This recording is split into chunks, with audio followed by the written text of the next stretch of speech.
Menteri Anas juga menegaskan pemerintah sudah menyiapkan 1,7 juta NIP P3K.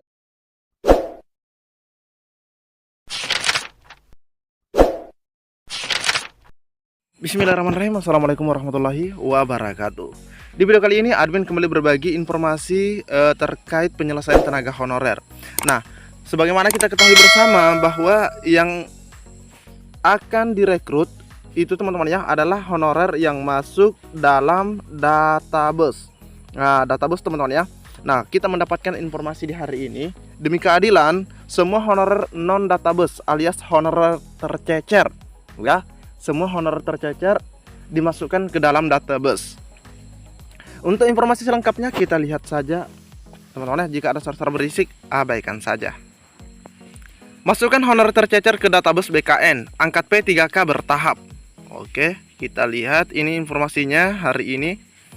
Desakan untuk memasukkan honorer tercecer ke dalam database BKN terus mengemuka. Ini honorer tercecer atau honorer non database teman-teman ya. Honorer non database. Alasannya mereka merasa bukan honorer baru, tetapi sudah mengabdi lama, bahkan belasan tahun. Ketua DPW Aliansi Honorer Nasional atau AHN Provinsi Riau, yaitu Bapak Eko Wibowo, mengatakan banyak honorer yang masa kerjanya di atas 5 tahun malah tidak masuk pendataan BKN atau Badan Kepegawaian Negara, teman-teman. Mereka tidak masuk database BKN karena bukan tidak mau didata. Banyak yang tidak dapat info apa-apa loh soal pendataan BKN ini. Itu salah satunya teman-teman ya. Ketua DPD Solidaritas Nasional Wiyata Bakti Indonesia Tenaga Kependidikan Provinsi Riau ini menambahkan, honorer tercecer harus diakomodasi dalam seleksi P3K. Jika tidak, masalah honorer tidak akan tuntas. Kami memohon kepada pemerintah pusat dan daerah untuk berkoordinasi membahas nasib honorer yang tidak masuk database BKN. Mereka ini bekerja di instansi pemerintah sehingga harus diakomodasi. Jelas teman-teman ya. Karena memang banyak honorer yang bekerja di instansi pemerintah atau di misalnya kalau sekolah ya, di sekolah negeri itu memang mereka tidak terdata. Ada juga seperti itu teman-teman ya, entah kenapa pada waktu itu sehingga mereka tidak masuk dalam pendataan. Dia mengaku prihatin melihat nasib honorer yang Pemdanya hanya mengajukan formasi P3K minim. Itu berarti mereka akan menunggu lama lagi menjadi ASN P3K, sedangkan usia terus berjalan. Bayangkan teman-teman ya. Batas usia untuk mendaftar itu 1 tahun sebelum pensiun. Namanya umur tidak ada yang tahu ya. Makanya kami sedih sekali melihat nasib kawan-kawan yang pensiun sebelum diangkat ASN dan meninggal saat lulus P3K tetapi belum diberikan SK P3K. Nah, ini memang hal yang menyedihkan teman-teman ya.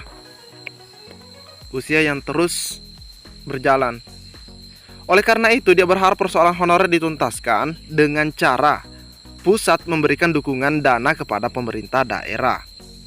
Tanpa dukungan dana, Pemda akan terus mengajukan formasi yang minim karena mereka juga memikirkan tidak mungkin bisa menggaji semuanya teman-teman ya. Menteri Pendayagunaan Aparatur Negara dan Reformasi Birokrasi Abdullah Azwar Anas dalam berbagai kesempatan selalu menyatakan akan menyelesaikan honorer melalui rekrutmen P3K. Menteri Anas bahkan menjanjikan 1,7 juta honorer masuk database BKN akan diprioritaskan diangkat P3K. Pengangkatan mereka pun melalui tes formalitas. Menteri Anas juga menegaskan pemerintah sudah menyiapkan 1,7 juta NIP P3K. Wow teman-teman ya, 1,7 juta NIP P3K sudah disiapkan. Wow. Jadi memang menyedihkan sekali buat teman-teman kita atau honorer yang tidak masuk dalam database BKN teman-teman ya. Honorer tercecer ini padahal mereka juga bekerja di instansi pemerintah. Bagaimana menurut rekan-rekan, silahkan sampaikan di kolom komentar channel ini. Yang pertama bicara database BKN. Betul. Ya, disebutkan tidak masuk dalam database. Betul. Kan begitu ya? Betul. Nah, pertanyaan kami, apa kendalanya kok tidak bisa masuk?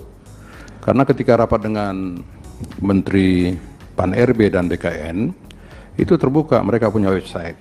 Siap. Nah, kendalanya apa ini? Kendalanya? Siap.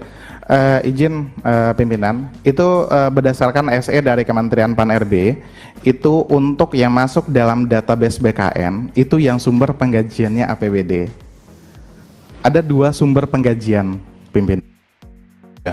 Betul. Tetapi kesepakatan dan sudah masuk dalam keputusan kesimpulan di rapat Komisi 2 dengan Menteri Pan-RB dan BKN itu, ya semua tenaga honorer tanpa terkecuali, ya Pak ya, mau bidan, mau OB, mau apa segala macam itu, ya harus sudah diangkat paling lambat 24 Desember 2024. Siap. Dengan tanpa syarat ketika dia sudah menjadi tenaga honorer ya selama 5 tahun berturut-turut tanpa terputus. Siap. Itu Pak. Itu Pak.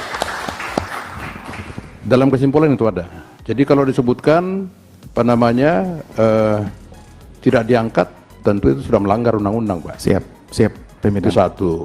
Ini biar kita clear semua di sini dan tidak perlu debatable, kita berdebat di sini.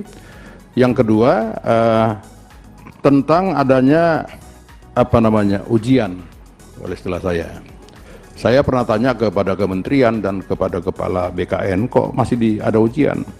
Ternyata itu hanya untuk apa namanya memverifikasi saja Pak, formalitas saja itu. Ya supaya semua punya nomor induk apa gitu, saya lupa nomor induk apa.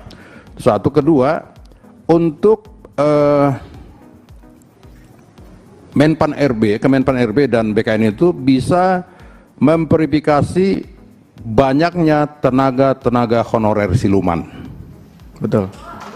Ya, nah maka dalam rapat ini saya sampaikan, Pak Gau sampaikan juga dan teman-teman sampaikan supaya Kemenpan RB, BKN itu melakukan audit, ya kan? Bekerjasama dengan BPKP. Siap. Untuk menemukan para tenaga honorer siluman itu Pak. Saya banyak menemukan tenaga honorer siluman, tidak pernah tenaga honorer, tapi namanya masuk, diajukan ke Kemenpan BKN, nama yang honorer tidak masuk, yang tidak honorer yang masuk. Itu siluman Pak. Siap. Jadi bukan hanya mafia tanah yang ada sekarang, mafia judi, mafia tenaga honorer juga sudah ada Pak. Nah ini kita perlu selesaikan ya dalam forum ini. Nah, mengenai database itu, ya Saudara Ketua Dewan Pengurus Nasional FKHN, mereka punya website, masukkan saja Pak. Nah, ketika itu sudah masuk, tolong serahkan kepada kami Komisi 2. Siap. Supaya kami bisa, apa namanya, melakukan rapat dengan Kemenpan RB dan BKN, ya, menyampaikan langsung dalam forum ini loh. Siap. Ya, yang sudah masuk ke database, tolong ditindaklanjuti. Dan itu sudah sering kita lakukan di dalam rapat dengan Kementerian Pan-RB dan BKN.